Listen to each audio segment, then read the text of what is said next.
I don't know what was going on this morning. All right. Good morning, millionaires. How's everybody feeling? Give me a replay, gang, if you're watching the replay. My name's Haziq Ali. I'm a revenue acceleration expert, right? Like our whole goal is helping you move your business further, faster, with a lot less effort. We don't think that you realize how much your business is actually worth. We don't think you understand how powerful the impact you can make in your own community is. We believe that you are not really clear on the potential that you have inside. And so every morning, what we do is we get together and we rap about either mindset, skill set, or heart set. Matter of fact, if you haven't joined the newsletter, it's a good time to do so. Go to millionaireminded.com, millionaireminded.com. And then what you got there is a whole newsletter we send out every single week, every Friday. And we give you sections on mindset, skill set, and heart set. Like, it's real cool. Sometimes, I involve family stuff and just talk about all this crap that's going on in our own journey to $1 billion company. But you get to chop it up with somebody who's on the front lines of capitalism and just giving it to you the way we get it. You know what I mean? So share this with somebody. I'm going to call in on the live line. Let's get to it, y'all. Good morning. I hope you had a good, restful weekend. Maybe you got some chill time with your family. I don't know about you. I'm ready.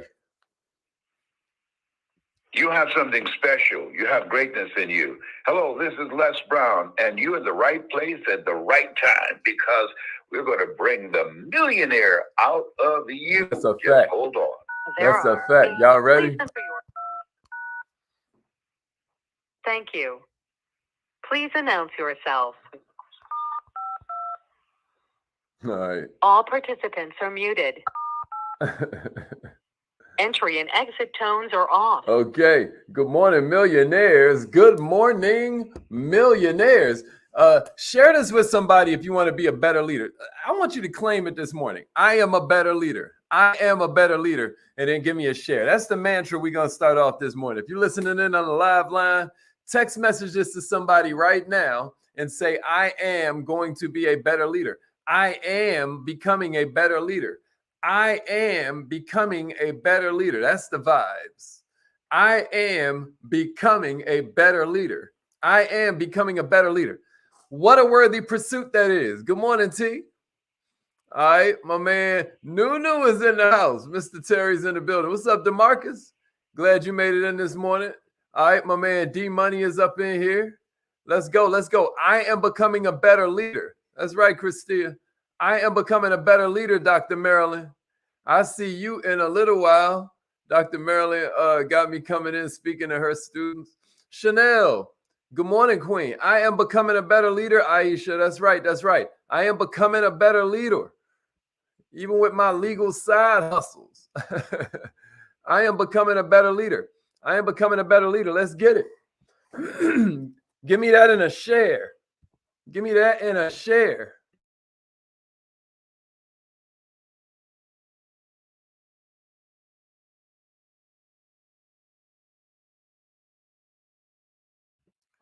Let's go. All right. The reason that I think that that's so important is because you hear me say it all the time. I believe that every problem that we have in society, every problem that you have in the marketplace, every problem you have in your business, every problem you have at your school, every problem that you witness at your children's school, so forth and so on, these are all problems of leadership. And if you do the 7 things I'm going to give you regularly this morning, if you really practice them with some discipline, if you make it so that it becomes a habit, I guarantee you increase. You know what I'm saying to you? I guarantee you increase. There's no way you can utilize what I'm about to give you this morning and not get better. There's no way you can use what I'm about to give you this morning and not earn the respect of your coworkers, earn the respect of your teammates, earn the respect of your employees, earn the respect of your followers, earn the respect of your mentees. There's no way that you won't become a better leader if you use what I'm about to give you. This ain't got to be no soul searching journey, y'all. This ain't got to be something that's dependent on something natural that you were blessed with from God. It ain't got to work like that. What you can do is use a series of relatively simple actions that you apply every day. Y'all know I'm all about real small improvements. I'm not the guy that goes into the gym and binges and then never shows up again for a whole month because he's so worn out. Nah, what I decided to do was build it into a habit. I want you to understand it's the same way with your entrepreneurship thing. You ain't got to just fall in love with the fact that you want to hit this certain rank. What you can do, though, what's smart to do, though, is fall in love with the lifestyle that leads to that. See, a lot of times we get enamored with the results when what we want to do is fall in love with the process. What I'm going to give you this morning is I'm going to give you a process that allows you to refine your leadership skills and kind of like begin to cement yourself as an authority in your space. If you're ready, somebody give me I am becoming a better leader and a share, and we're going to get into it. Do these 7 things on a regular basis and watch what happens. You ready? Watch what happens. You ready? I am becoming a better leader. Here's the first one. I am becoming a better leader. Here's the first one. Actively listen. Somebody say, I am becoming a better active listener, and give me a share. Cement it in your subconscious. I am becoming a better active listener, a better active listener.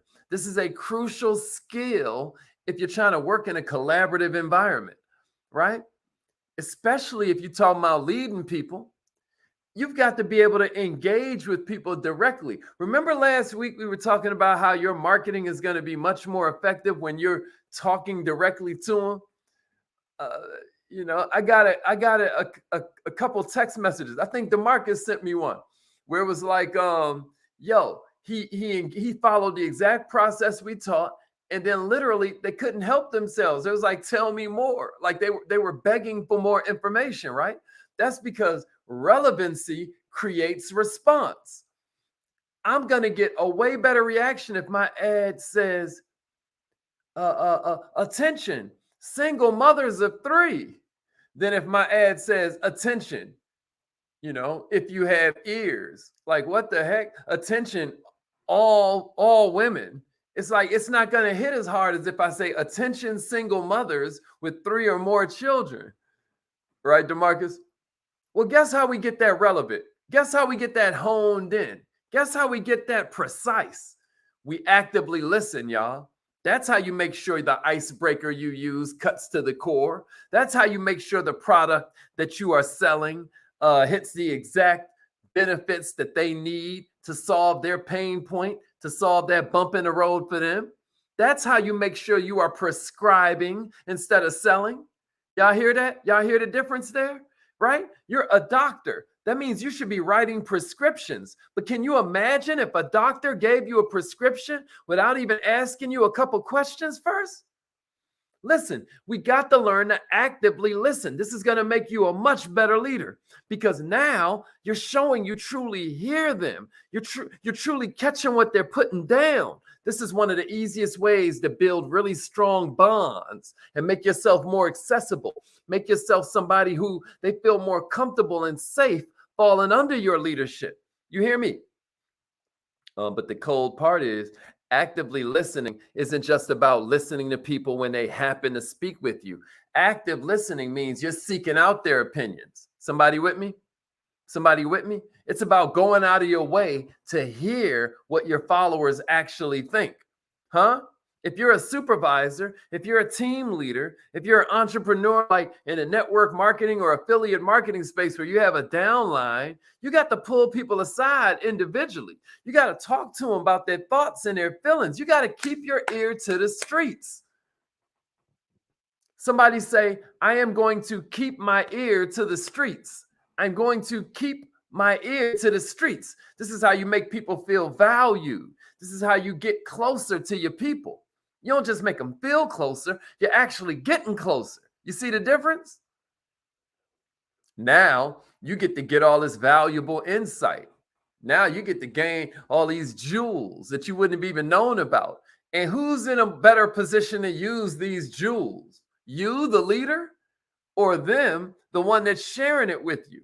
You got to understand, y'all need each other because they can't implement the idea and you can't get the idea if you're not there on the front line. You see what I mean? Everybody needs each other, but you're losing it if you ain't listening. Keep your mind open. Keep your ears open. Take the time to build that level of trust. It will pay dividends. And then what you're doing with your example is encouraging your people to do the same thing. Now they have an open, collaborative environment. You hear me? And now it becomes a compound effect. Everybody with me? Here's the second one I got for you that's going to make any entrepreneur a better leader. Check it out. Somebody say, I'm going to tell my story more. That's number 2. That's the affirmation for number 2. I'm going to tell my story more and give me a share. I'm going to tell my story more and give me a share. Check it out. As a leader, you need to tell your story more. Storytelling is one of the most powerful marketing tools you got. At the end of the day, marketing is, what do I believe? You know what I mean? How do I prove what I believe, right? And then how do I show everybody that this is what I do to believe? What do I believe? How do I show what I believe? How do I prove to every people that that's what I believe? That's marketing in a nutshell. What do I believe? How do I show people what I believe? You know, how do I live it? And then how do I prove to everybody that that's how I live it? What is my proof? Where's my proof that I live it? Check it out. It's your story. Storytelling is the original form of education. Storytelling is the original form of entertainment. Check it out. When you tell a story, you're telling them what to do based on what the character goes through. Check it out. All you're doing when you tell a story is you're making them relate to the main character, and then they learn something by following what the character learned. And it happens without them even realizing it. It's like it's going straight into their brain. You hear me? Check it out. This is extremely valuable as a leader. This is extremely powerful as an entrepreneur. You've got to tell your story when you're addressing somebody new. You got to use storytelling as a way to introduce yourself. You got to use storytelling as a way to tell them how it goes around the office. You got to use storytelling to explain the narrative of the company. When you gather everybody together and you speak to them as a group, use narrative, use story. We're going to do a whole training on storytelling in the Kaizen Academy coming up soon. But I want you to understand that, like, that takes you to another level, man. Your ability to keep them invested in your premise, your ability to keep them understanding a big picture without giving them bullet points and what have you. It's like a story, you know.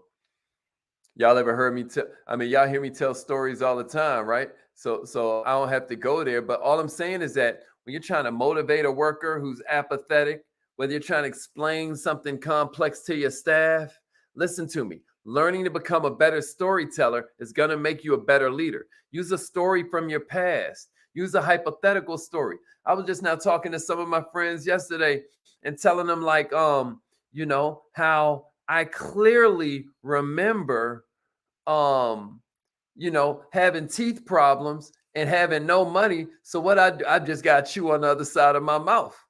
You know what I mean? And it was crazy just being that transparent. But you know what? If you don't keep it real, how will they ever know where you came from? How will they ever know that it's possible for them? You know what I mean? I mean, you don't understand how much power there is in the parts of yourself that you consider embarrassing. Millionaires, all I want you to understand is that at the end of the day, you're going to improve your conversational skills. You're going to improve your problem-solving skills at the same time when you improve your storytelling skills. Here's number 3. Somebody say, I'm going to become more grateful. I'm going to become more grateful. I'm going to become more grateful. This is number 3. I'm going to become more grateful. Y'all with me? Check it out. You got to express your gratitude. It makes any entrepreneur a better leader. Man, in our own company, we just now passed an incredible threshold, you know, and first thing the CEO did in our group text message. He was like, "Man, I just now said a prayer.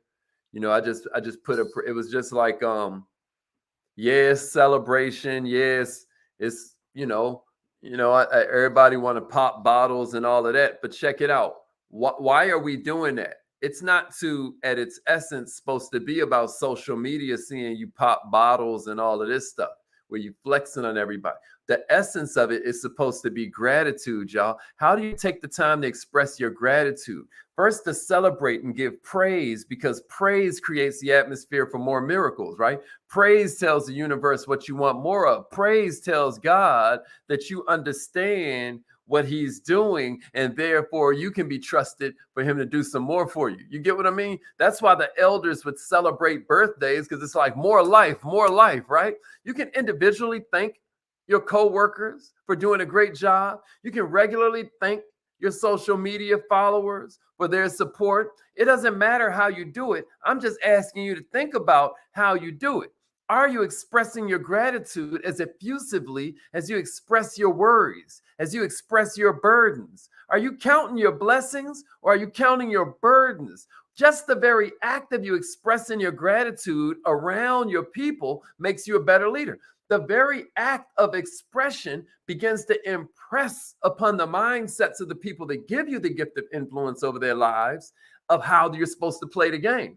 Do you understand that it's the attitude of gratitude that turns even I tell people, man, it is the power to be grateful even in the middle of the storm that bends environment to your will, because you're the one that decides if your environment is motivating or debilitating. Environment is stronger than willpower, but it's your amount of gratitude. It's your amount of awareness about how there got to be a silver lining to this cloud. It's your amount of knowledge about being able to, as Jim Rohn would say, take your emotions to school, that allows you to stay grateful, even though it may look to everybody else like you in a worse situation in your life. I can look back on so many things that I've been through that looked horrible in a moment that turned out to be huge level ups. Millionaires, what are you doing to express your gratitude? Somebody say, I'm going to become more grateful, and give me a share. When you express your gratitude to people, it makes them feel more appreciated. Simply telling somebody thank you for a job well done can be a game changer for that person's motivation. It can be a game changer for that person's positivity, their morale, their health, their immune system. You hear what I'm saying? People are looking at you to set the tone for the environment. You're the leader. So if you establish an air of gratitude, now all of a sudden everybody's more positive. You've created a culture where people are more humble in their efforts. People are moving with a more pure spirit. You understand it. To God be the glory. Only the mistakes are mine. This makes people more happy in your life. This makes people more positive in your life. This makes them able to take more risks. This gives out self-esteem. You're sprinkling value on people by being grateful for them. They start to say, well, hey, maybe I do matter out here. You get me? Now they want to be around you more. You understand? This makes you a better leader. Is somebody with me? Here's number 4. Somebody say, I am going to get better at helping people understand their own strengths. I am going to get better at helping people understand their own strengths. That's number 4. Everybody has strengths, everybody has weaknesses. And if you take the time to help people understand their strengths and weaknesses, you're going to be a better leader. You hear me? For example, if you notice that somebody's struggling with one set of tasks, but you know they'd be better at something else, they exceed expectations in another. Let them know your observations, right? Make an effort to arrange things so that they can move their workload to the stuff that they're stronger at, right? Be a leader, right? This is valuable for a bunch of reasons. You're making them feel noticed, right? Now they feel valuable. They feel motivated to perform their best. You're giving them the ability to do their best. You just now switch from being a manager to a leader through the power of empowerment, right? What else does this do? It sets you up as an authority. All of a sudden, people are like, hey, she really know what she doing. Hey, he really understands, right? Because people need a leader who can direct them and help them grow, Help them use the skills and the proclivities and the wants and the awareness that they're dealing with to excel in their own lives, right? So now what you got? The third level is you got a team that's grateful for you now. You have a team that you've built because over time, you've gradually helped them find the best roles for their particular superpower. Now, everybody feels like they're exactly where they belong, and you the straw that stirs the drink. Am I making sense to everybody? Am I making sense? Here's number 5. Somebody say, I am going to try something new. Somebody say, I am going to try something new. I am going to try something new. Check it out. Consistency is a great part of leadership. There's no doubt about it because it sets a familiar, predictable standard. People can trust what's consistent. But check this out. Don't let consistency become a prison. Don't let your routine become a rut. Somebody say, I'm going to try something new, and then give me a share. Because it's very important that you stay open. Yeah, it's the consistency, but it's also the flexibility. It's also the adaptability. You hear me? Sometimes it's new procedures. Sometimes it's new employees. Sometimes you got to try employees in new positions. You know, this upcoming week, we're hiring like maybe half a dozen new people all at once. We've never done that. But when we were talking, it was just like, keep in mind that there's going to come a time in the future where we're going to be laughing at hiring half a dozen because instead of hiring 6 at once, we're going to be hiring 60. And we're going to be laughing about the time we was feeling a little bit crazy because we had to throw 6 people into the mix at once, right? We had to add another 25%. We're now over 24 staff, and there's way more going to get hired over the next 90 days. But check it out. We got to stay open. Somebody got to try something new. Somebody give it to me. Try something new and then give me a share. Try something new. Maybe it's new employees. Maybe it's new strategies. Maybe it's new products. The element of newness, the element of innovation is what drives you forward. The only 2 things you really make money off, y'all, is marketing and innovation. But if you so caught up in what you used to do, you're losing. And I guarantee that.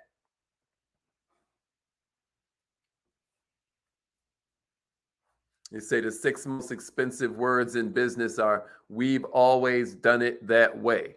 We've always done it that way. You want to integrate new ideas into the framework. You want to stay open to noticing what processes no longer work, right? There are perfect opportunities evolving constantly to insert yourself into new markets, you know? But are you paying attention? Are you willing to look for something new? You know, our company wasn't always in the fintech space. You know, our company wasn't all, guess what? Fintech wasn't always around, right?